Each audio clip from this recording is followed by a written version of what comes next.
طيب خير إن شاء الله.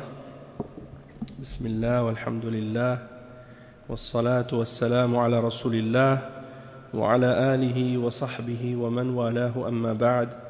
On continue notre cours sur les règles du mariage dans le livre de Cheikh Al-Fawzan Hafidhahullah Ta'ala Al-Mulakhas Al-Fiqhi Kitab Al-Nikah, le chapitre du mariage. Donc on était en train d'expliquer depuis 2 cours, on a commencé le chapitre sur la vie conjugale ou la vie avec les femmes dans le mariage, qu'est-ce qu'on appelle en arabe Ishratun Nisa, et on était rendu à la partie où le cheikh il dit walahu man'uha min irda' waladiha min ghayrihi illa li darura. Donc lahu man'uha min irda' waladiha min ghayrihi illa li darura. Donc il dit il peut l'empêcher de faire allaiter de faire allaiter son enfant de quelqu'un d'autre, excepté pour une nécessité. Donc j'imagine que ça c'est dans le cas où la femme voudrait faire allaiter l'enfant par quelqu'un d'autre, par une autre femme. Alors s'il ne veut pas qu'une autre femme allaite son enfant, il peut l'empêcher de faire ça, excepté pour une nécessité. Il dit ولا يلزم الزوجة طاعة أبويها إذا طلب منها فراق زوجها ولا طاعتهما في زيارتها لهما إذا كان زوجها لا يرضى بذلك بل طاعة زوجها أحق. Donc il dit que la femme n'a pas à obéir à ses 2 parents si ses parents lui demandent de divorcer ou de se séparer de son mari. Elle ne doit pas non plus leur obéir si par exemple il lui demande de les visiter alors que son mari n'est pas satisfait de ça. Elle doit donner la priorité à l'obéissance de son mari. Donc la femme, une fois qu'elle est mariée, l'obéissance de son mari a précédence sur l'obéissance de ses parents. Il dit وقد روى الإمام أحمد وغيره أن عمة حسين أتت النبي صلى الله عليه وسلم فقال أذات زوج أتت؟ قالت نعم. قال انظري أين أنت منه فإنما هو جنتك ونارك. Donc l'imam Ahmad il a rapporté et d'autres également à propos de la tante paternelle de Hussein qui est venue voir le prophète sallallahu alayhi wa sallam, et le prophète sallallahu alayhi wa sallam a dit azatu zawjin anti, c'est-à-dire est-ce que toi tu es l'épouse d'une femme, est-ce que toi tu es l'épouse d'un homme?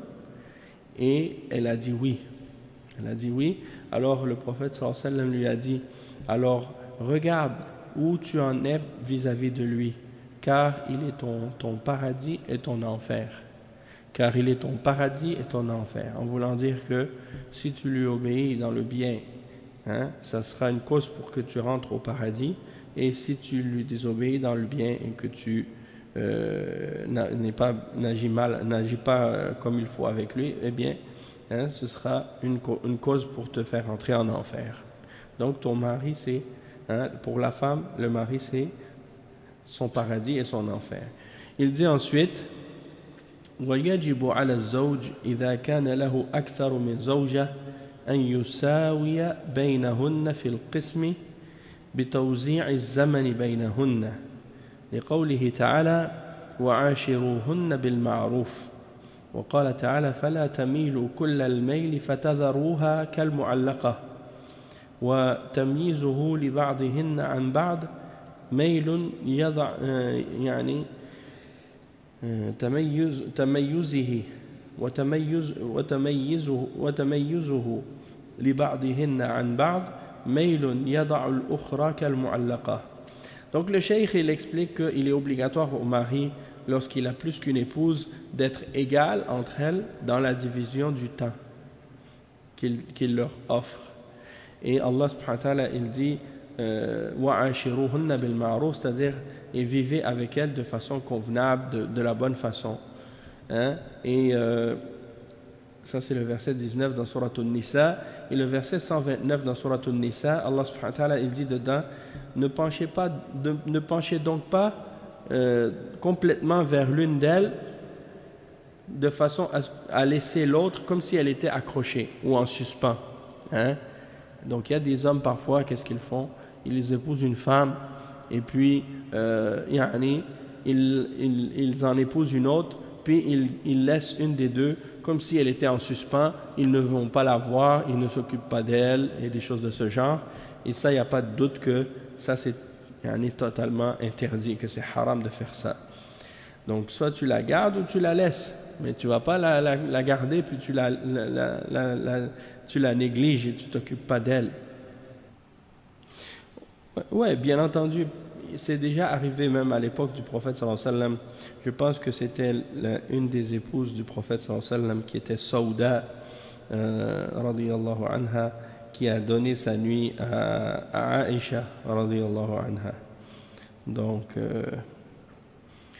je pense que si la femme elle-même elle accepte de descendre, de laisser certains de ses droits, dans ce cas-là c'est son droit de faire ça si elle le veut.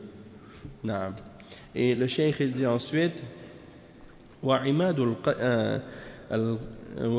القسم أو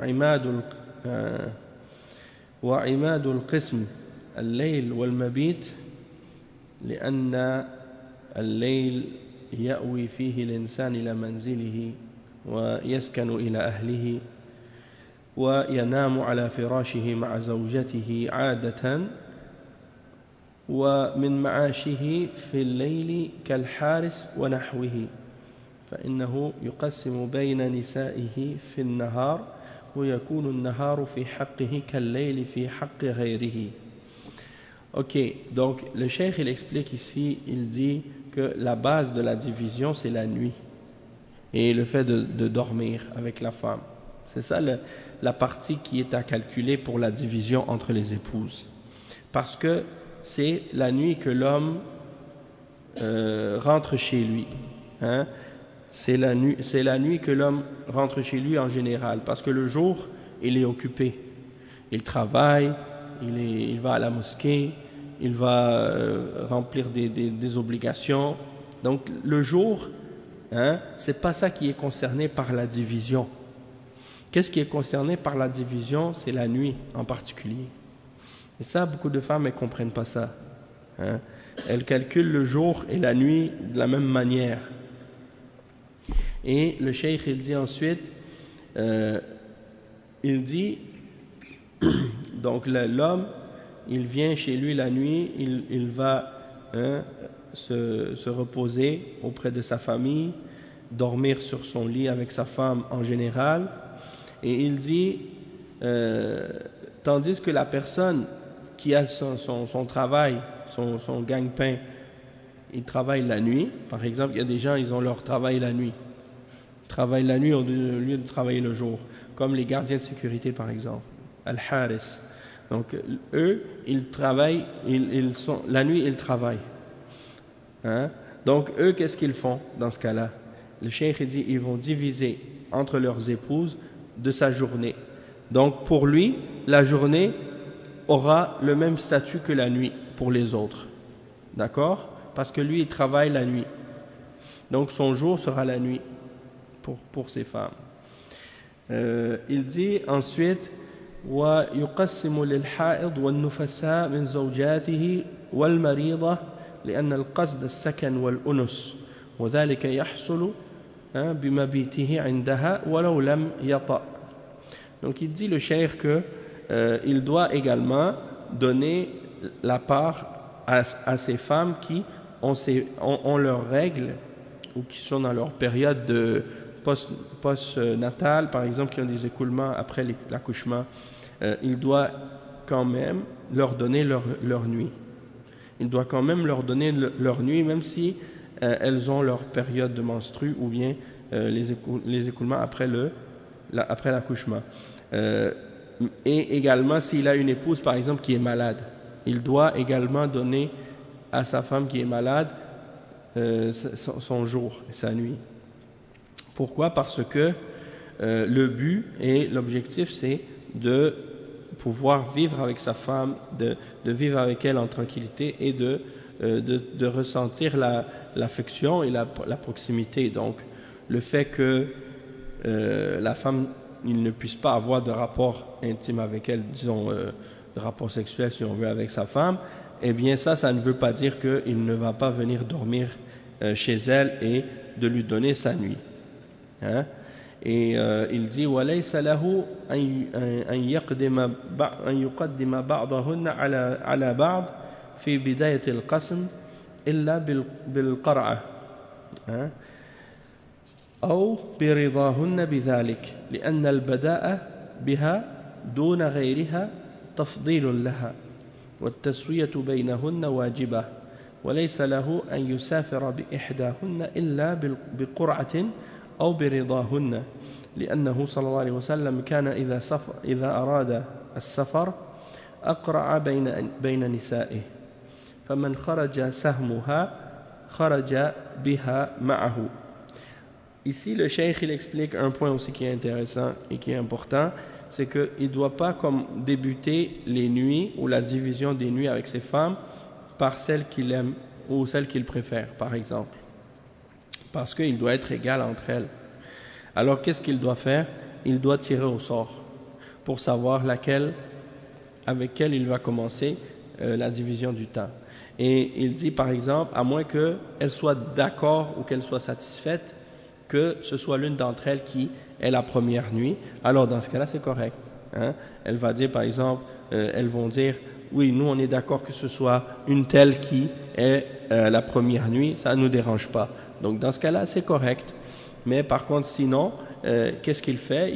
Il va tirer au sort. Il écrit le nom de chaque épouse, par exemple, sur des papiers ou quelque chose comme ça. Puis il les mélange, puis il tire au sort. Le nom de celle qui sort en premier, c'est elle qui a la première nuit. Hein? Puis il peut tirer au sort pour les autres nuits aussi. Et si par exemple il veut voyager, hein, il veut savoir avec quelle de ses épouses il va voyager, comme le prophète sallallahu alayhi wa sallam, lorsqu'il voyageait, il faisait un tirage au sort entre ses épouses pour savoir laquelle allait sortir avec lui. Donc si il tirait le nom de l'une d'entre elles, et bien c'est avec elle qu'il voyageait. Et ça c'est rapporté par Al-Bukhari et Muslim selon Aïcha radiyallahu anha. Ensuite, il y a un autre chapitre, le chapitre suivant, Babun Bab ma yusqitu nafaqat az-zawja wa qismaha. Ma yusqitu nafaqat az-zawja wa qismaha. Qu'est-ce qui fait que une femme peut perdre sa nafaqa, son allocation et sa division, sa part du temps de son mari? Parce qu'il y a certaines choses, par exemple, qui font que lorsque, par exemple, elles ne sont pas respectées ou que il y a certaines choses qui, si elles ne sont pas respectées, la femme, dans ce cas-là, elle n'aura pas droit à l'allocation, elle n'aura pas droit à sa part du temps de son mari. Et on va voir les exemples de ça.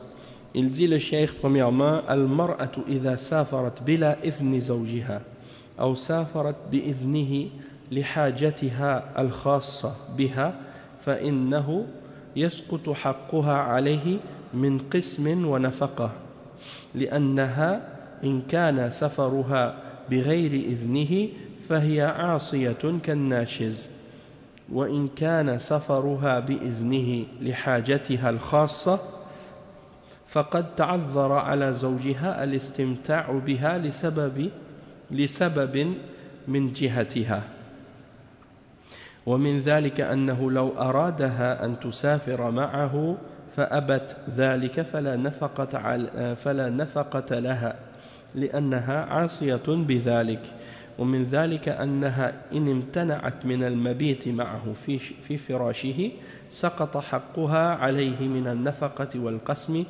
أيضا لأنها بذلك تكون عاصية كالناشز. Donc le cheikh il dit par exemple si la femme elle voyage sans la permission de son mari ou si elle voyage avec sa permission, mais pour son besoin personnel, à elle. Alors, dans ce cas-là, le droit de son droit sur son mari tombe, et ainsi que sa part du temps et son allocation, c'est-à-dire qu'est-ce que l'homme doit dépenser pour elle. Il dit donc, parce que dans le cas où elle voyage sans la permission de son mari, alors elle est dans le péché, hein? Elle est désobéissante. Donc c'est comme si elle était nashiz. Nashiz, ça veut dire la femme qui dispute son mari, hein? Qui dispute son mari, ou qui se dispute avec son mari, qui désobéit à son mari, qui refuse de lui obéir. Il dit, et si il voyage avec elle, si elle voyage, sans sa permission, avec sa permission. Si elle voyage, on a dit, si elle voyage sans sa permission, elle est désobéissante. Si elle voyage avec sa permission, mais pour son besoin personnel, alors dans ce cas-là, lui, il ne peut pas, il est privé, c'est comme si pendant son absence, il est privé de pouvoir jouir d'elle. Hein? Et ça, c'est à cause de son voyage, donc ça vient de c'est elle qui est une cause là-dedans, donc de ce fait-là, il n'a plus l'obligation de lui donner l'allocation ou de lui donner sa part du temps, puisque elle n'est pas là. Et il dit وَمِنْ ذَلِكَ, et également qu'est-ce qui fait partie de ça, c'est si l'homme voulait que sa femme voyage avec lui, mais qu'elle refuse. Par exemple, il dit à sa femme, moi je dois aller à telle place, je veux que tu viennes avec moi. Et elle refuse de venir. Alors dans ce cas-là, il n'a pas d'allocation à lui donner parce elle lui désobéit en refusant. Aussi, il dit, si par exemple la femme refuse de partager le lit de son mari, alors dans ce cas-là également son droit tombe pour l'allocation et pour la division du temps aussi, parce que elle est dans la désobéissance dans ce cas-là. Il dit ويحرم على الزوج أن يدخل على زوجة من زوجاته في ليلة ليست لها إلا لضرورة وكذا في نهارها إلا لحاجة. Il dit qu'il est interdit à l'homme d'entrer chez une épouse parmi ses épouses dans une nuit qui n'est pas à lui, qui n'est pas à elle. Dans une nuit qui n'est pas à elle, excepté pour une nécessité. Et de même que durant son jour, hein, excepté pour un besoin. De même que durant son jour, excepté pour un besoin quelconque. Donc, il ne peut pas rentrer chez sa femme pendant la nuit d'une femme que ce n'est pas sa nuit, et le jour, la nuit, il ne peut pas rentrer, sauf si c'est la nuit de cette femme-là, excepté pour une nécessité, et le jour, il ne peut pas aller, si ce n'est pas sa journée, excepté pour un besoin. Sinon, ça risque de créer des conflits. Hein? Oui.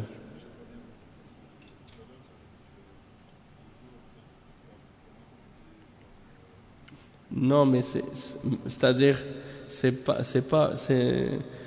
que qu'est-ce qu'on calcule pour la division du temps, c'est comme on a dit, la nuit, parce que c'est là qu'il dort et ou bien qu'il passe du temps en tranquillité avec sa femme. Tandis que le jour, c'est pas calculé puisqu'il est occupé avec son travail, ses occupations et autres.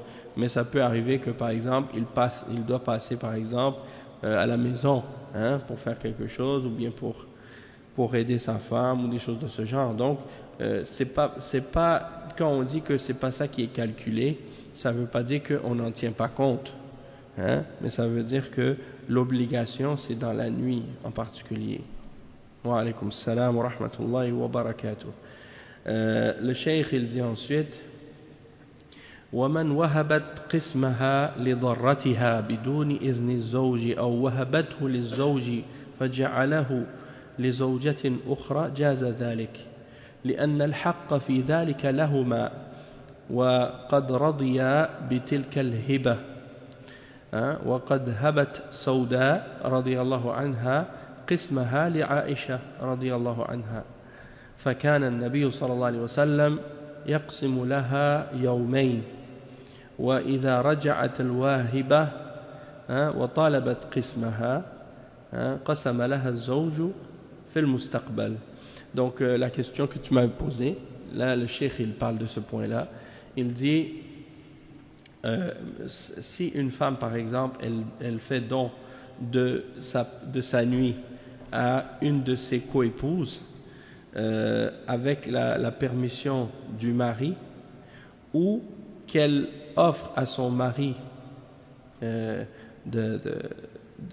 faire en sorte qu'il puisse aller vers une autre épouse, alors dans ce cas-là, c'est permis pour elle de faire ça. Pourquoi? Parce que c'est leur droit. Donc si elles veulent délaisser ou léguer leur droit à quelqu'un d'autre et qu'elles sont satisfaites de ça, alors elles ont le droit de le faire. Et le mari lui-même, il est satisfait, s'il est satisfait de ça aussi, donc il n'y a pas de mal. Et à l'époque du prophète sallallahu alayhi wa sallam, une des mères des croyants, Saouda, a donné sa nuit à Aïcha radiyallahu anha. Alors le prophète sallallahu alayhi wa sallam lui donnait 2 nuits. Il donnait à Aïcha 2 nuits parmi ces nuits.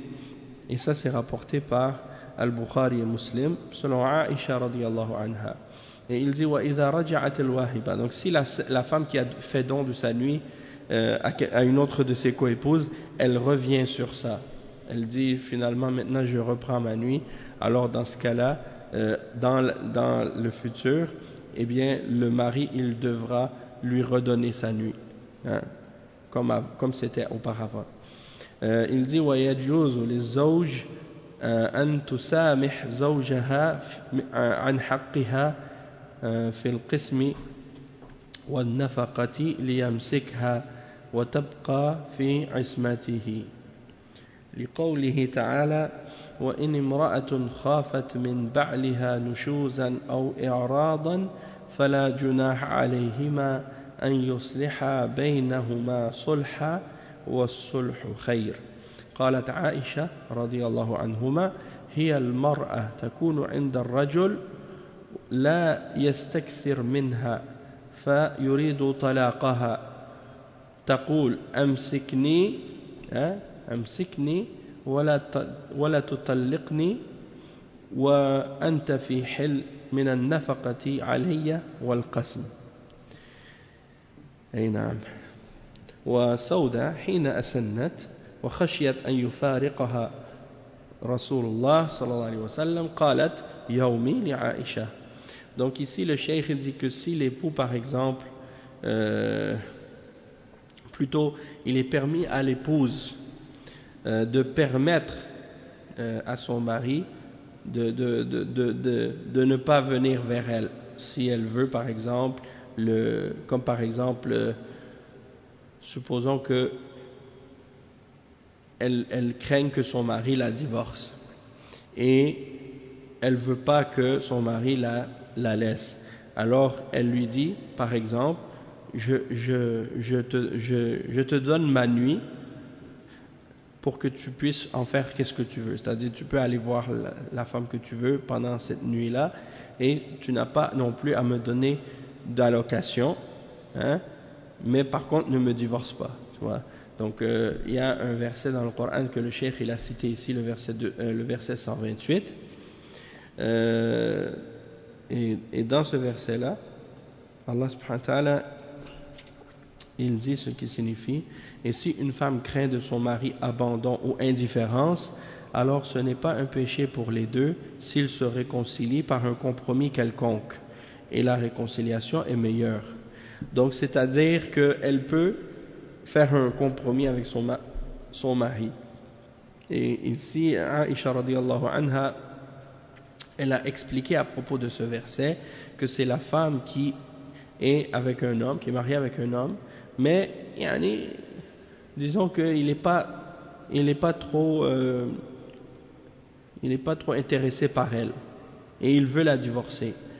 Et elle lui dit garde-moi, ne me divorce pas, mais tu seras libre de nafaqa et tu seras libre de division de ma part de la nuit. Donc si tu veux pas par exemple me faire de nafaqa ou donner une nuit pour moi, donc ça va, tu peux la donner à une autre. comme Saouda, comme on a dit tout à l'heure, lorsqu'elle est devenue plus âgée et elle a craint que le prophète sallallahu alayhi wa sallam allait se séparer d'elle, elle a dit « Ma nuit est pour Aïcha, radiyallahu anha », et ça c'est rapporté par Abu Daoud dans Kitab al-Nikah. Hein? Oui, Surat al-Nisa, le verset 128. Et le cheikh il dit ensuite وَمَنْ تَزَوَّجَ بِكْرًا وَمَعَهُ غَيْرَهَا أَقَامَ عِنْدَهَا سَبْعًا ثُمَّ دَارَ عَلَى نِسَائِهِ بَعْدَ السَّبْعِ ولا يستحب عليها ولا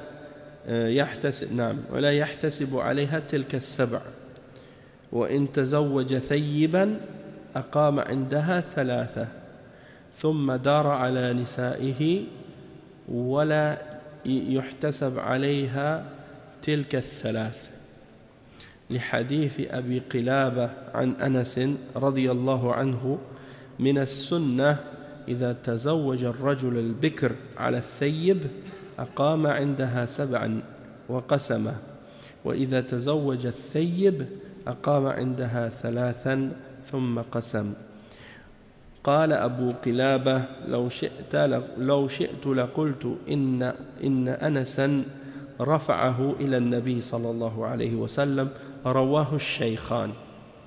Donc je vais traduire cette partie. Le cheikh il dit que si un homme épouse une fille vierge alors qu'il a d'autres épouses qui sont avec lui, alors il va rester avec cette fille, avec sa femme qui est vierge, qui vient d'épouser, pendant 7 jours. Hein? Il va passer avec elle 7 nuits, et à la fin de ces 7 nuits, il pourra visiter ces 7 femmes. Dara ala nisa'ihi ba'da as-sab'a. Et on va pas compter cette 7e nuit, et il va commencer la division ordinaire du temps encore une fois par la suite. Sauf que si c'est une femme qu'il a épousée qui avait déjà été mariée avant lui, par exemple une veuve ou bien une femme divorcée, hein, alors dans ce cas-là, il va lui donner 3 nuits quand il va commencer la vie conjugale avec elle. Et ensuite, il va continuer la division avec ses autres femmes, et il ne va pas calculer les 3 nuits qu'il a passées avec celle qu'il vient d'épouser. Et ça, c'est rapporté selon Abu Qilaba, selon Anas, qui a dit qu'il fait partie de la sunna lorsqu'un homme épouse une fille vierge, qu'il reste avec elle 7 nuits. Hein? Puis après, il reprend la division du temps. Et s'il épouse une femme qui n'est pas vierge, c'est-à-dire une femme veuve ou divorcée, il va rester 3 nuits avec elle, et ensuite il va reprendre la division du temps. Donc ça, c'est un point important aussi. Il dit وَإِنْ أَحَبَّتِ الثَّيِّبْ أَنْ يُقِيمَ عِنْدَهَا سَبْعًا فَعَلْ وَقَضَى مِثْلَهُنَّ لِلْبَوَاقِ من ضرتها وقضى مثلهن للبواقي من ضراتها ثم بعد ذلك يبتدئ القسم ليلة عليهن. Ok, donc c'est ça. Il dit, si par contre la femme qui n'est pas vierge, comme la veuve ou la femme divorcée, si elle veut elle aussi qu'il reste 7 jours avec elle, dans ce cas-là, il peut le faire. Hein? Et il va reprendre la même chose pour les autres co-épouses aussi après. Puis ensuite, il va reprendre la division d'une nuit par nuit, hein, à cause du hadith de Salama à ce sujet-là, parce que le prophète sallallahu alayhi wa sallam, lorsqu'il l'a épousée, Salama, il a passé 3 jours avec elle, puis il a dit « Innahu laysa bika hawan ala ahlik. فإن شئت سبعت لك وإن سبعت لك سبعت لنسائي. Donc c'est ça. J'avais oublié de mentionner ça tout à l'heure aussi. C'est que quand il va passer 7 nuits avec la femme vierge, il doit aussi passer 7 nuits avec les autres par la suite. Oui, c'est ça. Et avant de reprendre la division. Parce qu'il doit faire ça après par la suite avec toutes les autres.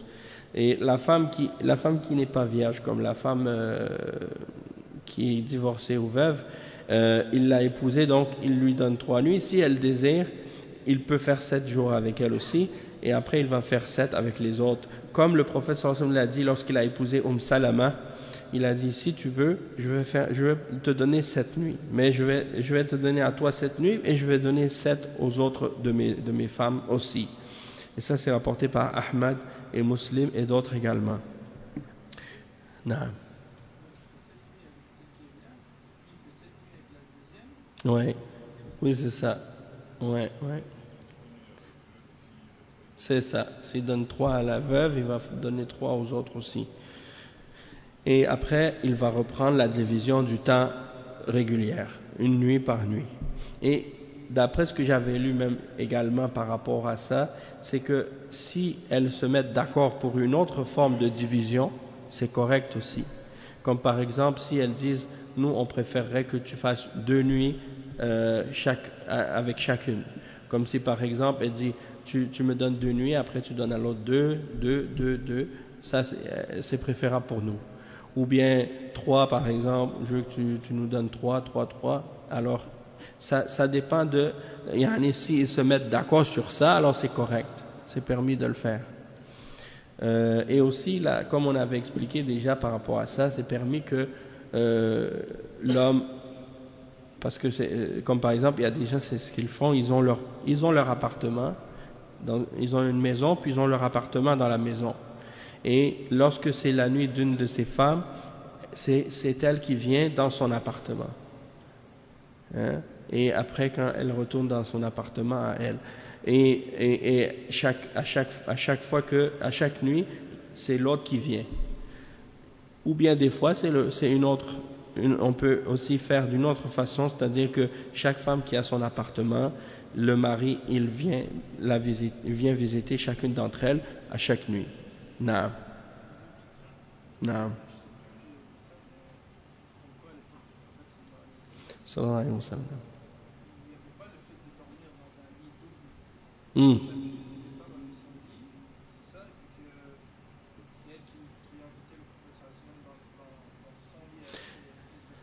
Effectivement.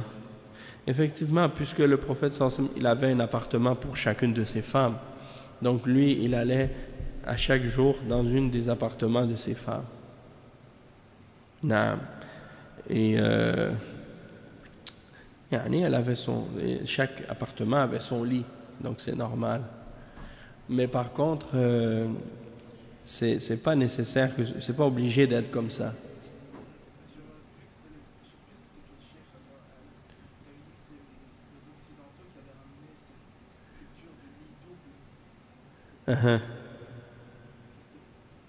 Ah oui, donc c'est-à-dire de dire que l'homme il doit pas dormir dans le même lit avec sa femme, c'est ça?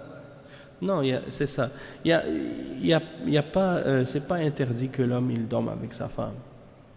Et l'idée de dire que l'homme il dort pas avec sa femme dans le sens que chacun ils ont leur lit. Il y a certaines personnes qui aiment faire ça de cette façon, ils peuvent le faire comme ça s'ils veulent, mais sinon c'est pas comme disons pour dire que c'est une règle. Ouais, non, c'est-à-dire c'est pas comment je pourrais dire, hein? Oui, c'est ça, dans le sens que la personne elle peut faire comme elle veut, d'accord? La personne, elle peut faire comme elle veut. Soit que, comme je disais, lui, il a son appartement, les femmes, ils viennent, ou lui c'est-à-dire dans la même maison, elles ont chacun leur appartement. Si il a, par exemple, une maison avec plusieurs appartements, elles viennent chacune dans son appartement lorsque c'est sa nuit. Et sinon, si par exemple c'est lui qui va vers elle, il n'y a aucun problème dans les deux cas. Hein? Et le cheikh il dit ensuite وَمِمَّا يَتَعَلَّقُ بِهَذَا الْمَوْضُوعِ مَبْحَثُ النُّشُوزِ وَهُوَ مَعْصِيَةُ الزَّوْجَةِ لِزَوْجِهَا فيما يجب عليها له مأخوذ من النشز وهو ما ارتفع من الأرض فكأنها ارتفعت وتعالت عما فرض عليها من المعاشرة بالمعروف. Donc le cheikh maintenant il dit qu'il veut parler d'un autre sujet qui est relié à ce sujet-là, qui est la question. Wa alaykoum salam. Ça va Mourad? Ça va bien, alhamdulillah. Donc c'est qu'est-ce qu'on appelle an-nushuz. An-nushuz. Et naam.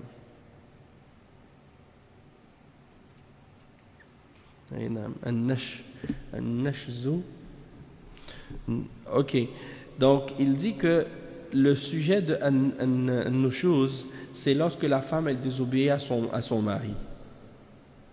Donc qu'est-ce qui est obligatoire pour elle?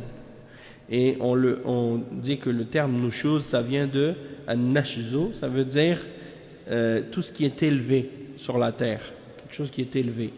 Donc c'est comme si elle essayait de s'élever au-dessus de ce qui est obligatoire pour elle. Elle s'élève de faire ce qui est obligatoire envers son mari et d'avoir une bonne entente avec elle avec lui et de vivre avec lui en harmonie. Le cheikh dit وَيَحْرُمُ عَلَى الزَّوْجَةِ فِعْلُ ذَلِكَ مِنْ غَيْرِ مُبَرِّرٍ. Donc la femme elle n'a pas le droit de faire ça sans quelque chose qui le justifie. Ok? Et il dit وَإِذَا ظَهَرَ لِلزَّوْجِ مِنْ زَوْجَتِهِ شَيْءٌ مِنْ عَلَامَاتِ النُّشُوزِ كأن لا تجيبه إلى الاستمتاع أو تثاقل إذا طلبها فإنه عند ذلك يعظها ويخوفها بالله ويذكرها بحقه عليها وما عليها من الإثم إذا خالفته فإن أصرت على النشوز بعد الوعظ فإنه يهجرها في المضجع بأن يترك مضاجعتها ولا يكلمها مدة 3 أيام. Donc il dit ensuite le cheikh que si par exemple l'homme il appelle sa femme par exemple et qu'elle refuse de venir, donc ça c'est parmi les signes où lorsque apparaît de la part de la femme certains signes de désobéissance. Elle l'appelle, par exemple il l'appelle sa femme pour qu'elle vienne dans le lit conjugal, elle refuse, ou elle traîne dans le sens qu'elle ne veut pas venir lorsqu'il l'appelle. Alors à ce moment-là il l'exhorte. Qu'est-ce que ça veut dire il l'exhorte? Il lui fait peur, il lui rappelle de craindre Allah, il lui mentionne les choses pour qu'elle puisse craindre Allah et pour l'exhorter en même temps à faire le bien et lui rappeler les récompenses et le mérite de faire ce que Allah ordonne. Donc elle lui fait peur en lui mentionnant la menace d'Allah de sa désobéissance lorsqu'elle lui désobéit, et il l'exhorte en lui mentionnant les mérites du bien de l'obéissance. Ça c'est l'exhortation, c'est ça al-wa'z.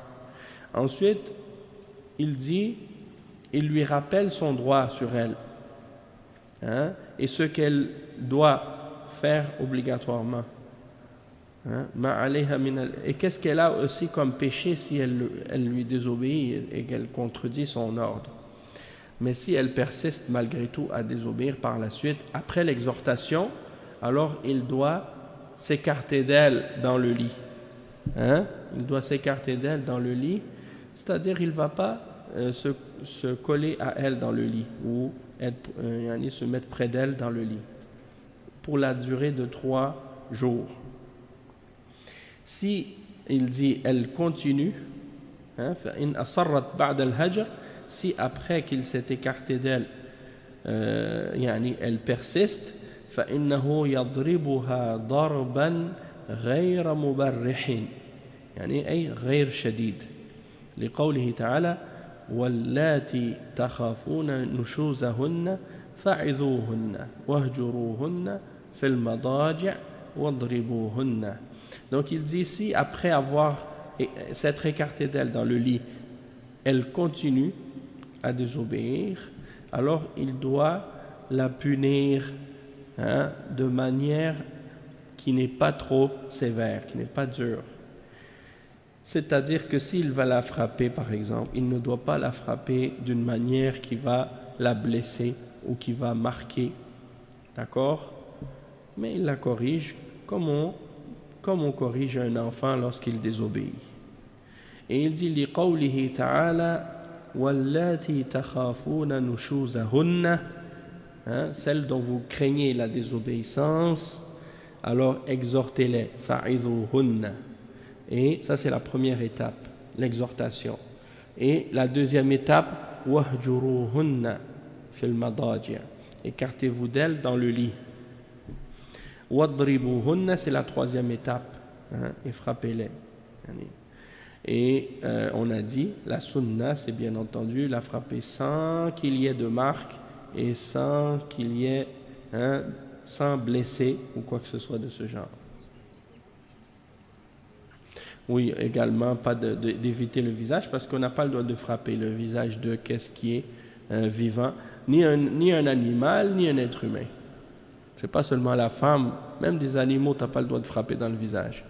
Tu n'as pas le droit de frapper un animal, tu n'as pas le droit de frapper un être humain dans le visage, ni un homme, ni une femme, ni un enfant. Non, mais là, les insectes, c'est autre chose. Les insectes, c'est autre chose. Barakallahu fik. Naam. Après le... Naam. Là, il a donné l'exemple de miswak. Un miswak, c'est la brosse à dents, de frapper avec ça. Mais le but, c'est pas de faire mal, c'est de corriger, en fait. C'est comme un genre de correction, en fait.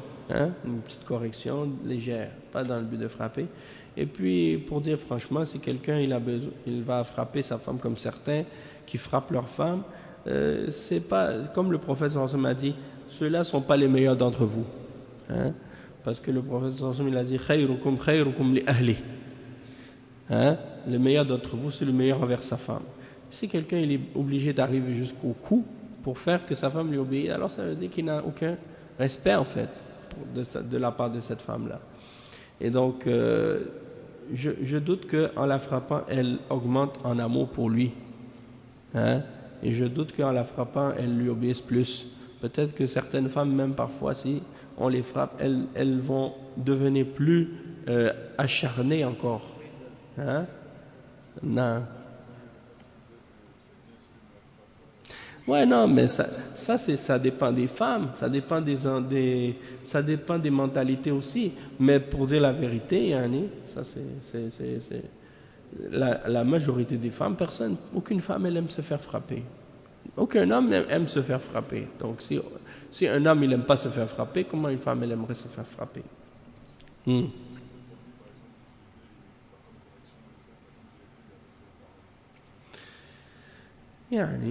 C'est-à-dire que si par exemple l'homme il est fâché avec sa femme puis il dit moi je t'adresse pas la parole ou bien il lui adresse pas la parole, ça peut être un moyen pour qu'il lui fasse comprendre qu'il n'est pas satisfait de qu'est-ce qu'elle fait ou de son comportement.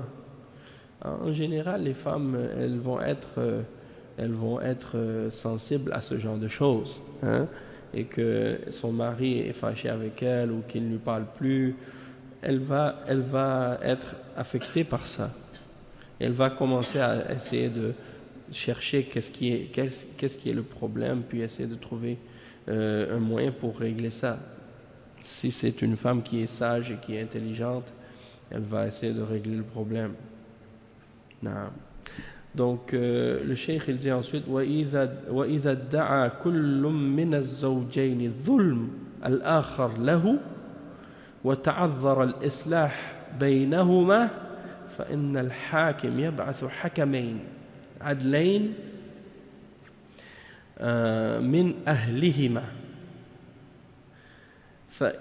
لأن الأقارب أخبر بالعلل الباطنة وأقرب إلى الأمانة والنظر في المصلحة وعليهما أن ينوي الإصلاح لقوله تعالى وإن خفتم شقاق بينهما فابعثوا حكما من أهله وحكما من أهلها وإن يريد إصلاحا يوفق الله بينهما إن الله كان عليما خبيرا والحكمان يفعلان الأصلح من جمع وتفريق بعوض أو بدون عوض ومن انتهي إليه عمل به حلا للإشكال والله أعلم. Donc, c'est qui avait une question? Oui, vas-y. النشوز, c'est le verset 34 dans سورة النساء. الرجال قوامون على النساء بما فضل الله بعضهم على بعض وبما أنفقوا من أموالهم. Ça, c'est à la fin de ce verset-là. Oui, le verset 34 dans Surat An-Nisa. Et ensuite, le cheikh, il dit, et si chacun des deux époux accuse l'autre d'une injustice, parce qu'en général, c'est comme ça. C'est rare qu'il y a juste un des deux époux qui se plaint de quelque chose. S'il y a quelque chose qui se passe, souvent, c'est les deux époux qui ont des reproches à faire à l'autre. Hein? Alors il dit, ah, lui il fait ça, il fait pas ça, il fait pas ça, il fait ça, il fait pas ça. Et la femme, elle dit, oui, mais lui aussi, il fait pas ça, il fait ça, il fait pas ça, il fait ça. Hein? Chacun, ils ont des trucs à reprocher à l'autre. Justement, j'avais même trouvé je sais pas qui m'avait envoyé ça, ça fait très longtemps. C'était comme des captures d'écran. Hein? Quelqu'un avait écrit sur Google My wife says I et toutes les suggestions qui sont en dessous. My wife says I am emotionally abusive. My wife says I have two faults. My wife says I don't care about her. My wife says I work too much. Ben c'est sûr. Mais dans l'autre côté, my wife says I don't. Et là, tu vois qu'est-ce qu'il y a. My wife says I don't care about her. My wife says I don't do enough. My wife says I don't appreciate her. My wife says I don't make enough money. My wife says I don't talk to her enough. Ça, c'est une chose que les femmes se plaignent souvent. Mon mari ne me parle pas assez. Donc, non, mais c'est pas ça. C'est que, en tout cas, c'est... Des fois, tu peux parler... Des fois, tu parles, mais pour la femme, ça, c'est pas parler. Oui, c'est ça. C'est parce qu'elle veut entendre certaines choses ou elle veut discuter de certaines choses spécifiques. Je sais pas, yani. Non. Ou bien des fois, elle dit que tu écoutes pas. Donc, en tout cas, c'est parce que l'homme et la femme, ils sont différents dans leur façon de penser, dans leur façon d'être. Donc, si par exemple, un homme il est concentré dans quelque chose, puis que sa femme lui parle, peut-être qu'il ne va pas entendre qu'est-ce qu'elle a dit. Hein? Et moi, bon, ça m'arrive souvent que je suis en train de faire quelque chose, soit je suis en train de lire, ou je suis en train de faire un travail ou quelque chose, et puis quelqu'un me parle et j'entends pas. Mon fils, lui, il sait comment faire avec moi. Quand il vient là, il dit « Papa, papa, papa » et puis il va répéter 20 fois jusqu'à ce que je me tourne vers lui et que je le regarde, et là, il va commencer à me dire l'affaire. Il ne va pas me parler jusqu'à ce que qu'il a pris mon attention à 100%. Et là, il me parle. Alors j'ai dit, Masha'Allah, il a trouvé la bonne façon. Hein? Mais il y a d'autres personnes qui ne font pas ça. Ils ne regardent pas à savoir est-ce que tu es concentré, est-ce que tu les regardes, est-ce que tu les écoutes. Non, ils te parlent direct. Et quand tu entends, quand la personne a terminé de parler, tu as l'impression que quelqu'un t'a parlé, mais tu n'es pas certain est-ce que quelqu'un t'a parlé ou non. Alors, est-ce que tu m'as dit quelque chose? Donc, la personne est fâchée par la suite parce que tu n'as pas écouté. Donc ça peut arriver des choses comme ça. Allah al-Musta'an. Donc le cheikh il dit, si jamais il y a un conflit entre deux époux, et que chacun des deux dit que l'autre lui fait de l'injustice, et qu'on n'arrive pas à faire la réconciliation entre les deux, alors dans ce cas-là, le juge il va envoyer deux juges, ou plutôt un juge, Hakamain Adlain min Ahlihima, un juge de la famille de la femme et un juge de la famille de l'homme. Deux personnes qu'ils vont choisir pour venir dans la négociation, dans la discussion, pour essayer de faire régler le problème. Pourquoi de prendre deux personnes parmi les proches des deux personnes? Pourquoi? Parce que eux, ils sont plus au courant des raisons cachées, des conflits qu'il peut y avoir entre les deux. Et ils sont plus proches aussi de la confiance et de la compréhension de où se tient le bienfait pour les deux. Et ils doivent avoir l'intention de faire la réconciliation. C'est pas de mettre de l'huile sur le feu, hein, pour rajouter des problèmes. Non, si tu viens, c'est pour réconcilier. Et ça aussi, ça demande de la sagesse et de la compréhension. Parce que la réconciliation, ça veut dire quoi? Ça veut dire qu'il doit y avoir, à un certain moment donné, une volonté déjà de réconcilier les deux. Hein? Il faut qu'ils veulent se réconcilier les deux. Et en même temps, il faut qu'il y ait un certain... il faut qu'ils soient prêts à se faire un compromis. Il faut qu'un des deux soit prêt à faire un compromis et à pardonner et à excuser. Qu'est-ce qui est arrivé dans le passé? Parce que s'il n'y a pas ça, je ne vois pas comment il peut y avoir de réconciliation. Hein? Donc, il faut qu'il soit prêt à faire un compromis. Il faut qu'un des deux, il descende de son perchoir, comme on dit.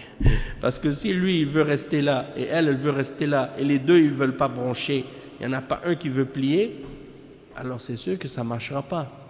Et en même temps, il faut que les deux ou un des deux, même plus, mais en principe, ça doit être les deux, soit prêt à pardonner l'autre. Et qu'est-ce que l'autre a fait comme injustice, ou qu'est-ce qu'il a dit comme parole, ou qu'est-ce qu'il a fait comme action. Pardonner et excuser. Parce que sinon, du moment qu'ils se sont réconciliés, aussitôt qu'il y a un autre problème qui arrive, ils vont ramener encore une fois les anciennes histoires. Ah, tu avais dit ça, et tu as fait ça, tu te rappelles, tu as fait ça, tu as fait ça, et tu n'as pas fait ça, et tu n'as pas fait ça. Non, une fois que vous vous êtes pardonné et que vous êtes excusé pour qu'est-ce qui s'est passé dans le passé, c'est interdit de le ramener encore une fois.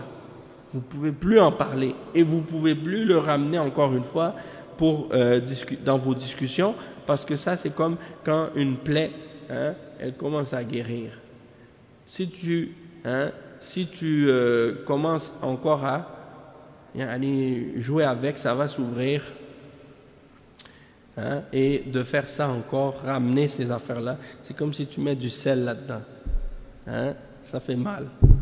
Donc, il faut laisser tomber ça complètement. Il faut réconcilier. Et le cheikh, il a mentionné le verset suivant, le verset 35 dans Surat An-Nisa. Justement, dans ce verset, Allah subhanahu wa ta'ala, il mentionne comment doit se faire cette réconciliation. Il dit: et si vous craignez le désaccord entre les deux époux, envoyez alors un arbitre de la femme, hein, un arbitre de la famille à lui, et un arbitre de la famille à elle. Et si les deux veulent la réconciliation, Allah rétablira l'entente entre eux.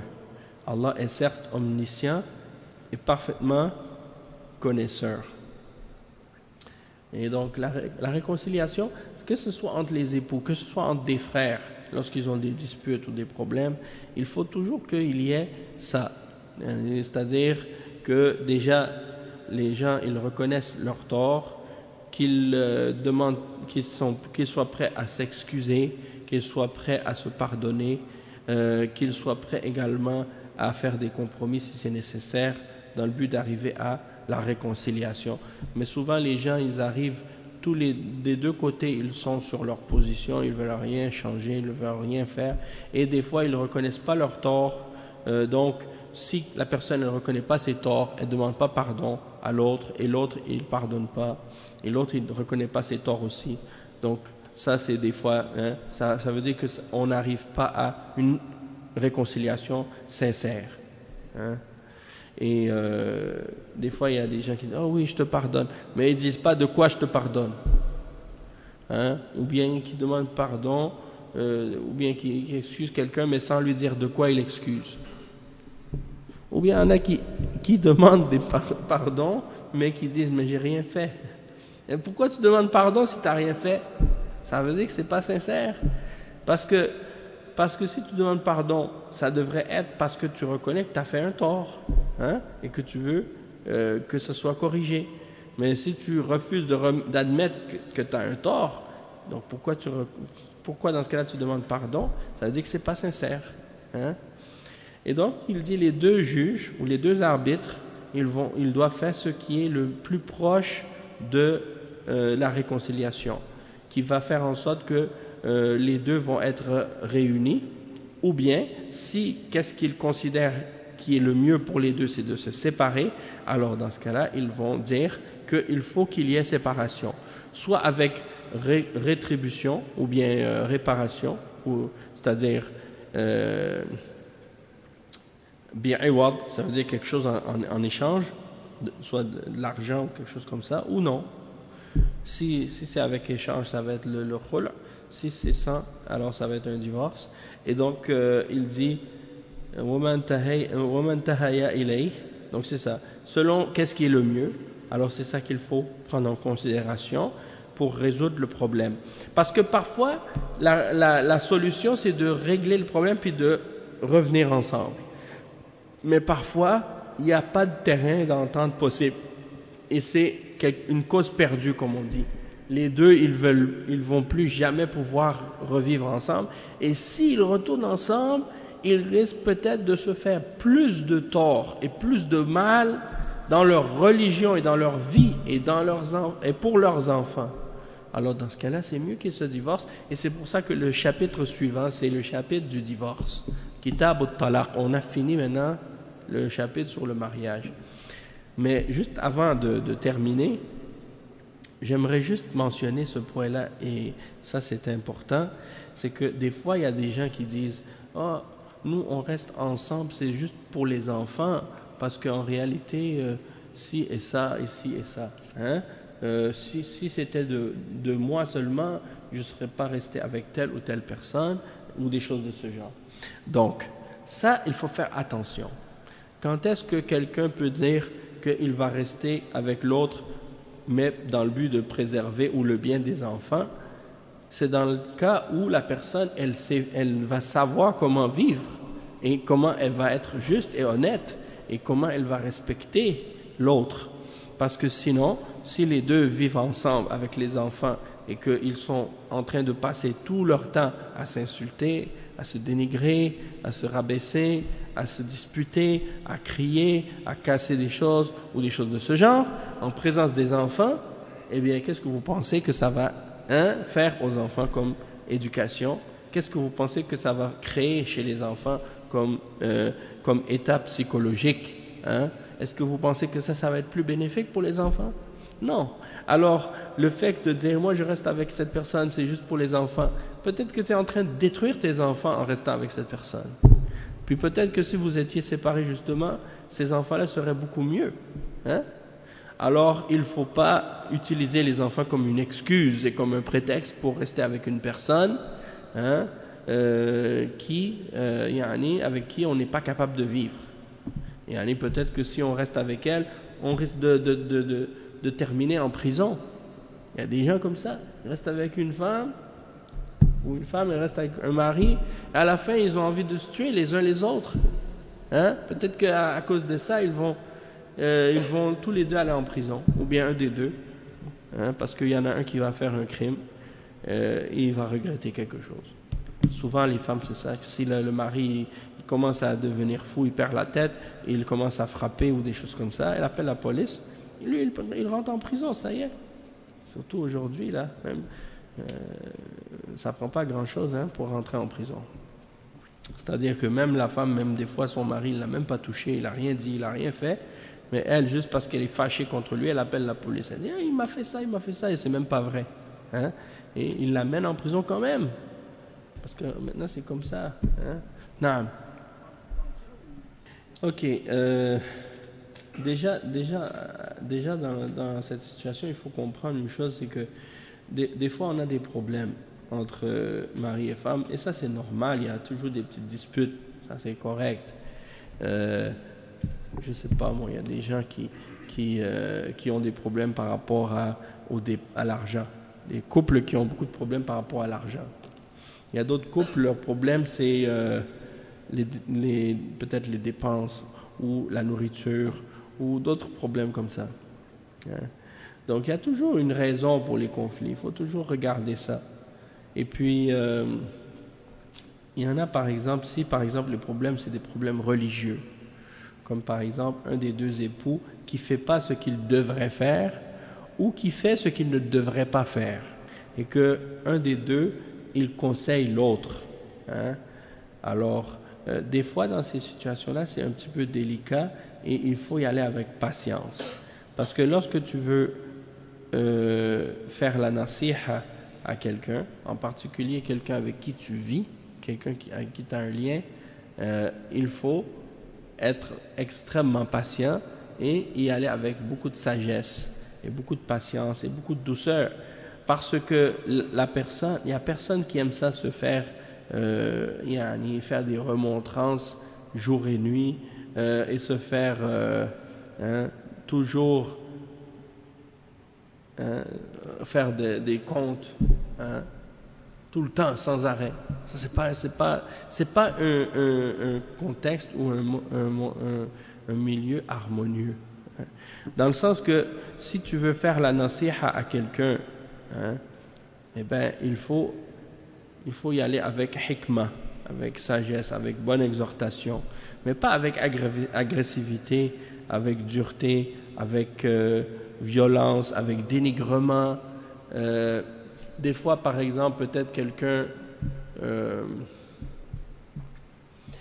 il dépasse la limite. Peut-être qu'il pense qu'il est en train de faire la nasiha pour Allah. En réalité, il fait la nasiha pour lui-même, parce que ça devient son orgueil, son nafs qui le pousse à faire ça de cette façon-là. Donc, c'est comme la personne qui a dit à l'autre « Cesse de faire des péchés, cesse de faire des péchés. Hein? » Et puis l'autre, il a dit « Laisse-moi, laisse-moi entre moi et mon Seigneur. Hein? » Alors, à chaque fois qu'il le voyait, il lui disait « Arrête de pécher, arrête de pécher. » Et l'autre, il lui a dit « Par Allah, Allah ne va jamais te pardonner. » Par Allah, Allah ne va jamais te pardonner. Alors quand ils sont arrivés devant Allah au jour de la résurrection, Allah il a dit à l'autre qui faisait beaucoup d'adoration, est-ce que toi tu savais mieux que moi à mon sujet? Hein? Et c'est toi qui as le pouvoir sur qu'est-ce que je décide? Rentre en enfer. Et il a dit à l'autre qui faisait des péchés, entre au paradis par ma miséricorde. Donc il faut savoir que la guidance est entre les mains d'Allah, et les cœurs des serviteurs sont entre deux doigts parmi les doigts d'Ar-Rahman. Il les tourne comme il veut. Hein? Donc Allah subhanahu wa ta'ala, il peut changer l'état d'une personne. Donc première chose importante par rapport à ça, c'est de commencer tout le temps par le fait de faire des du'as pour l'autre, pour que Allah guide l'autre personne. Le du'a, c'est la meilleure chose, parce que toi tu n'as pas le contrôle sur le cœur. Allah subhanahu wa ta'ala, il dit innaka la tahdi man ahbabta walakin Allah yahdi man yasha. Tu ne peux pas guider celui que tu aimes, mais c'est Allah qui guide qui il veut. Donc toi, même si tu fais tout ce que tu peux pour essayer de guider l'autre, pour essayer de la faire suivre le droit chemin, pour essayer de la rendre pieuse, tu ne peux pas. C'est pas toi qui as ce pouvoir-là. Toi, ton devoir et ton obligation, il s'arrête à l'exhortation, à faire le rappel, à donner la nasiha avec la douceur et la sagesse et la gentillesse, la patience. C'est là, ça s'arrête là. Et si tu commences à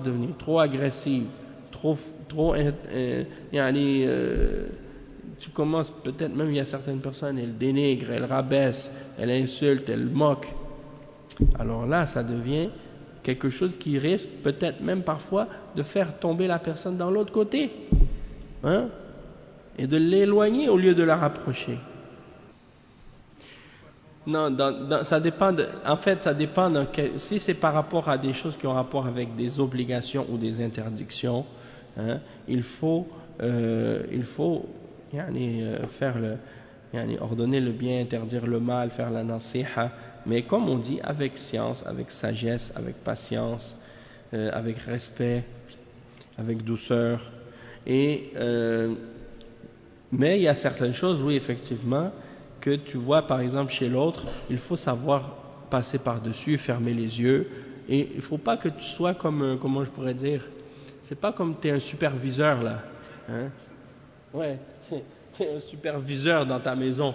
Tu regardes l'autre, tu dis, ah, première infraction, deuxième infraction, troisième infraction, ça c'est pas correct, ça tu dois pas faire ça, non, ah, cinquième infraction, sixième, puis là tu as ton carnet, là, puis là tu écris les fautes de la personne, ah, aujourd'hui t'as pas fait ça, t'as pas fait ça, t'as pas fait ça, t'as pas fait ça, hein, tu réalises, hein, Allah il va te juger pour ça, tu vas aller en enfer, Non, mais c'est pas de vivre avec quelqu'un qui est comme ça, c'est pas drôle, parce que c'est comme un harcèlement psychologique tout le temps. Il faut donner la nasiha, mes frères, mais pas de cette façon-là. Exactement. Dans le fait d'ordonner le bien, d'interdire le mal, les ulama, ils disent tout le temps, il y a 3 situations qui sont possibles dans l'ordonnance du bien et l'interdiction du mal. Soit que tu vas réussir à éliminer le mal complètement et à le remplacer par un bien complet. Ça, c'est la première, et ça, c'est l'idéal. Dans ce cas-là, c'est obligatoire. Dans un cas où tu ne vas pas faire éliminer le mal complètement, mais tu vas le diminuer, alors dans ce cas-là, c'est recommandé de le faire. Hein? Parce que c'est sûr que tu ne vas pas amener le bien complet, mais au moins, il y aura quand même un peu moins de mal. Donc, c'est bien. Hein? Et il y a le cas où tu vas changer le mal, mais qu'est-ce qui va venir à sa place? C'est quelque chose de pire. Alors là, c'est haram dans ce cas-là de changer ce mal-là. Alors le mieux, c'est d'être patient et d'endurer ce mal jusqu'à ce que tu aies la capacité de le changer pour l'enlever complètement ou de le diminuer. Mais pas de faire quelque chose et qu'à la fin, ça ramène quelque chose de pire. Et beaucoup de gens n'ont pas eu la sagesse avec leur époux ou l'époux et l'épouse, et ils ont agi d'une manière qui a éloigné ou repoussé la personne justement du droit chemin. Et aussi, il faut voir aussi dans le mariage, par exemple, si ces 2 personnes qui se sont mariées alors que tous les 2 étaient sur la sunna, pratiquants, forts dans la religion, et qu'ils se sont mariés comme ça, donc ça c'est une chose. Déjà, ils savent un petit peu comment ils sont, qu'est-ce qu'ils font, qu'est-ce qu'ils sont capables de faire, leur potentiel, leur niveau dans la foi, dans la religion, hein, dans la connaissance. Mais parfois, c'est le cas où soit la femme, elle épouse un homme qui avant, peut-être qu'il n'était pas très pratiquant, après il est devenu, ou c'est le contraire, c'est l'homme qui était l'homme qui était pratiquant, la femme qui, elle, était négligente ou elle ne pratiquait pas, et que là, elle a commencé à pratiquer par la suite, parce que l'autre, par exemple, l'autre, il est en train de lui faire da'wa, de l'appeler au bien, de l'aider à s'améliorer dans sa religion, mais il faut parfois y aller doucement dans ces cas-là, parce que l'autre, il est peut-être pas au même niveau que nous, et que si on essaie de pousser trop fort ou trop vite, ça risque de justement d'éloigner la personne, hein? Et donc il faut savoir quand est-ce que la personne est ouverte et quand est-ce que la personne est prête ou non. Et aussi non plus, des fois, c'est si on voit que la personne elle veut vraiment avancer, il ne faut pas la retenir ou l'empêcher, parce que des fois, qu'est-ce qui se passe, c'est que la personne, elle veut avancer dans la religion et l'autre, elle veut essayer de la retirer ou de la ralentir ou de l'éloigner de la pratique. Et là, dans ce cas-là, c'est grave parce que ça, c'est comme si elle était en train d'être un genre d'obstacle dans son chemin vers Allah. Alors dans ce cas-là, il faut vraiment essayer de comprendre et de prendre en considération. Puis, si jamais il y a des questions ou des problèmes qui sont trop compliqués, trop grands, de se référer dans ce cas-là à des gens qui ont du savoir, soit parmi les tullab al-ilm ou bien parmi les ulama, mais c'est pas par exemple n'importe quelle petite dispute.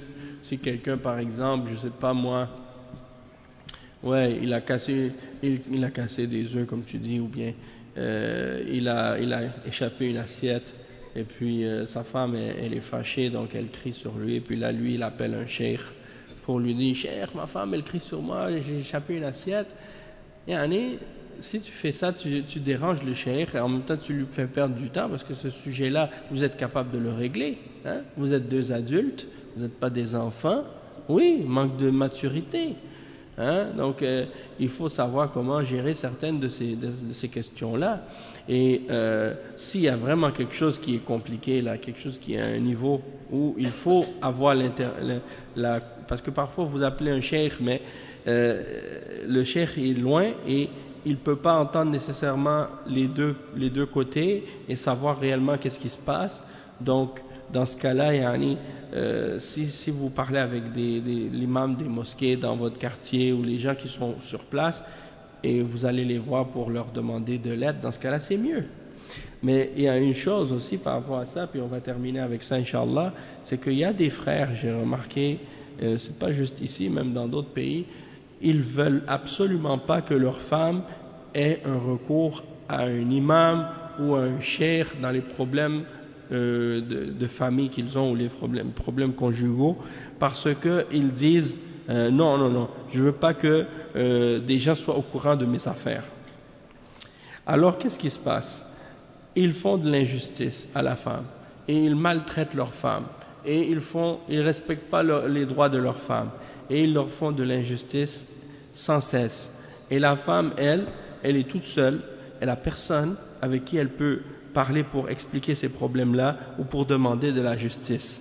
Alors, si elle dit « je vais appeler l'imam », il dit « non, appelle pas l'imam ». Hein?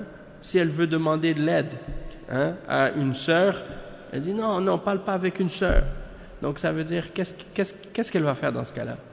Si son mari la frappe, si son mari la maltraite, si son mari lui fait de l'injustice, hein? Non, mais à la fin, c'est ça ce qui arrive si l'homme il a fermé toutes les portes pour cette femme. Alors qu'est-ce qu'il est obligé de faire à la fin quand elle n'a plus d'autre recours? Soit elle appelle la police, ou bien des fois c'est pas elle qui va appeler la police, c'est les voisins qui vont appeler la police. Et c'est déjà arrivé. Donc qu'est-ce que ça veut dire ça?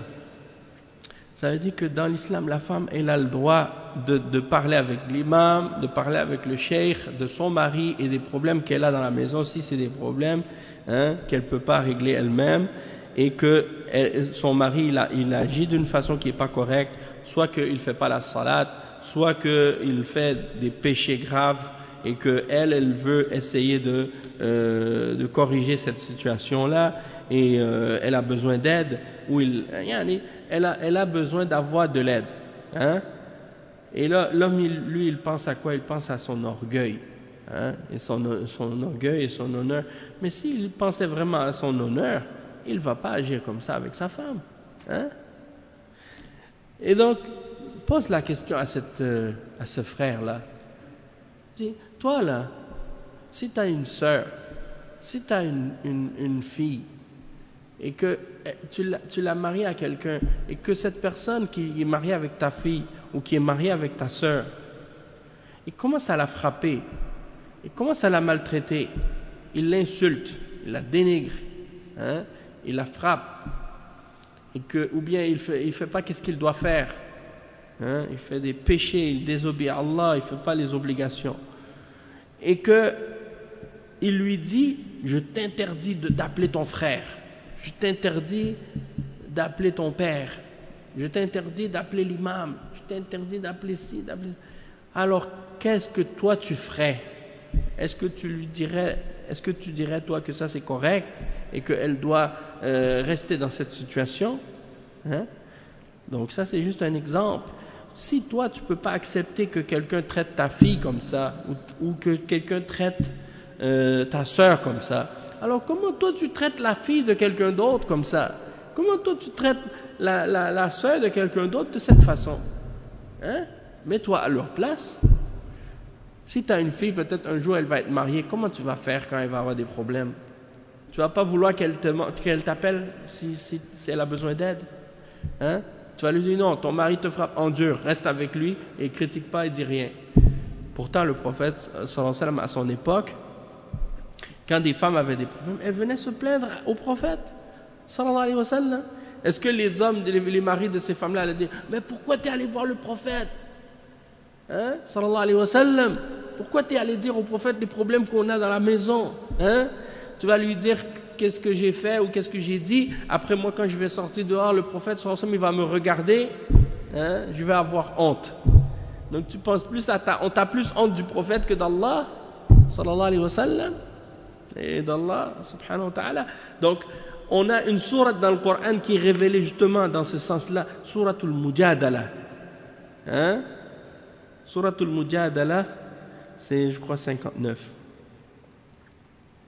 Qu'est-ce qu'il dit dans ce verset? Le verset, comment il commence? قَدْ سَمِعَ اللَّهُ قَوْلَ الَّتِي تُجَادِلُكَ فِي زَوْجِهَا وَتَشْتَكِي إِلَى اللَّهِ. Hein? Allah subhanahu wa ta'ala, qu'est-ce qu'il dit dans le verset? C'est le verset 58. Allah subhanahu wa ta'ala dit, il dit ce qui signifie, Allah a bien entendu la parole de celle qui discutait avec toi à propos de son époux. Il parlait à propos de son mari. Hein? Elle parlait à propos de lui et se plaignait à Allah. Hein? Parce qu'il avait dit à sa femme, tu es comme le dos de ma mère, ou quelque chose comme ça. Et ça, c'est interdit. C'est comme une forme de divorce que les Arabes avaient dans la Jahiliya. Donc ça, c'est interdit dans l'islam. Et puis, l'exemple aussi par exemple, Hind, lorsqu'elle est venue voir le prophète sallallahu alayhi wa sallam à propos de son mari, elle a dit, mon mari, Abu Sufyan, est un homme avare. Il ne me donne pas à moi et à mon enfant ce qui est suffisant pour vivre. Alors le prophète sallallahu alayhi wa sallam lui a dit, prends de ses biens, qu'est-ce qui est suffisant pour toi et pour ton enfant? Alors est-ce que les gens ont dit, ah mais non, c'est pas bien, tu es allé voir le prophète sallallahu alayhi wa sallam, tu lui as dit que ton mari est un homme avare, hein? Il ne faut pas faire ça. Et donc, qu'est-ce que ces femmes-là ont fait et qu'est-ce que le prophète sallallahu alayhi wa sallam a dit? Ça s'applique à tous les juges, à tous les ulama. Hein? Dans le sens que si quelqu'un a besoin d'aide, une femme elle a besoin d'une question, elle a besoin d'un conseil par rapport à des questions de la famille, elle peut aller voir un cheikh ou un imam ou un juge pour lui demander de l'aide. Hein? Et pour que les choses soient réglées. Et donc toi tu ne devrais pas avoir honte ou être gêné de ça. Hein? Si tu ne voulais pas que tes problèmes sortent, hein? Eh bien il fallait gérer bien mieux ta famille. Comme ça, les choses auraient été réglées. Mais puisque ce n'était pas possible, alors, il faut subir ça. Dans un pays musulman, elle aurait le droit d'aller à la cour, au tribunal, pour demander de l'aide d'un juge.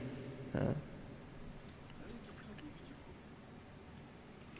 Le mieux, ce serait justement qu'il n'habite pas chez ses beaux-parents, parce que sinon, là, c'est compliqué, la relation. Si tu vas aller habiter chez tes beaux-parents, c'est sûr que là, dans ce cas-là, attends-toi à ce que tes droits soient un petit peu bafoués parfois. C'est sûr, parce que tu t'es pas comme... si tu es un roi, tu vas aller vivre dans le royaume d'un autre roi, ça ne marche pas. Hein? Tu ne vas pas vivre comme si tu étais dans ton royaume alors que tu es dans le royaume de quelqu'un. Si tu veux pouvoir appliquer tes droits, tu veux être le roi chez toi, ben va chez toi. Hein? Exactement. C'est ça. Il ne peut pas y avoir deux chefs dans une cuisine, deux capitaines dans un bateau, non. Donc c'est pour ça. Si tu vis là-bas, tu dois endurer parfois que certains de tes droits vont peut-être pas être respectés. Ben non, c'est ça. Et il y en a aussi des fois, ils vont dans leur pays, ils vont aller vivre à côté de la belle famille. Ça, c'est pas tellement recommandé en fait, parce que à chaque fois, la famille de ta femme vont s'immiscer dans ta vie personnelle ou dans tes décisions personnelles, et ça risque d'être un petit peu envahissant parfois. Donc, il faut avoir une certaine distance pour être capable d'être assez content de se voir lorsqu'on se visite, puis de se manquer un peu lorsque ça fait un bout de temps qu'on ne s'est pas vu. Hein. Mais si on se voit trop, des fois, c'est l'effet contraire. Écoute, les mariages à distance, là, c'est toujours des mariages compliqués. Et il faut savoir une chose, c'est que quand tu es loin de ta femme, tu ne peux pas avoir autant de contrôle que si tu étais présent sur place. Donc, il faut t'attendre à ce que parfois, il y ait des choses qui ne passent pas. Hein? C'est comme t'es marié t'es marié, mais par procuration. Parce que là, tu n'es pas chez toi. Tu n'es pas chez toi avec ta femme, dans ta maison, avec ta famille. Là, tu ne gères pas. Donc, il ne faut pas être trop sévère dans ces affaires-là, ok? Moi, je te dis, si tu vis pas avec ta femme et que tu veux être le chef de ton foyer, attends d'être réuni avec ta famille, que vous allez être ensemble pour gérer toutes les choses. Si c'est des questions qui ont rapport avec les ordres de l'islam, les règles de l'islam, alors dans ce cas-là, ton devoir c'est d'ordonner le bien, d'interdire le mal et de dire Qala Allah, Qala Rasulullah et d'expliquer. D'accord? Mais si c'est des questions sur des décisions personnelles par rapport à certaines choses et que tu dis à ta femme certaines choses, maintenant après ta mère ou ton père, ils disent autre chose et que là ça fait des conflits, alors là dans ce cas-là ça devient compliqué, alors il faut utiliser la sagesse et être patient. Hein? Tu fermes les yeux sur certaines décisions ou sur certaines choses pour un temps, jusqu'à ce que toi tu sois présent sur place ou qu'elle soit avec toi, et là que tu puisses vraiment gérer bien la situation. Hein? Tu n'as pas le choix d'être patient dans des cas comme ça. Yani. Wallahu ta'ala a'lam. Attends, je pense qu'on va arrêter ici parce que sinon on finira plus. Hein? Et les cas et les exemples sont très multiples et limités. Donc on va s'arrêter aujourd'hui, on en reparlera la prochaine fois. De toute façon, le prochain cours, on va faire sur le divorce, Inch'Allah. Donc ça va être une occasion pour parler de d'autres sujets et d'autres problèmes aussi entre les époux, et puis essayer de clarifier ça. Subhanakallahumma bihamdik, ashhadu an la ilaha illa anta astaghfiruka wa atubu ilayk, wa sallallahu wa sallam ala nabiyyina Muhammad wa ala alihi wa sahbihi ajma'in. Wassalamu alaykum wa rahmatullahi wa barakatuh.